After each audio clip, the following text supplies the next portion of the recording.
Aslan Uğur yazır ki, sağlığımda iste mənim xətrimi. Bu dünyaya gəlməyəcəm bir də mən. Bilirsənsə vaxtında bil qədrimi, bu dünyaya gəlməyəcəm bir də mən.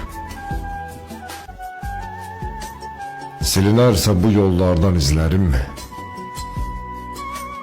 dodağımda buz tutacaq sözlərim. Ölüb getsəm axtaracaq gözlərin, olmayacam xeyirdə mən, şərdə mən. Bu dünyaya gəlməyəcəm bir də mən.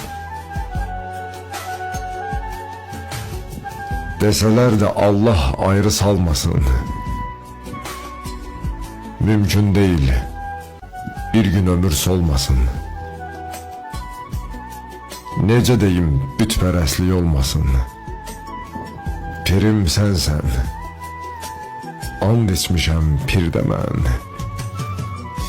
Bu dünyaya gəlməyəcəm bir də mən.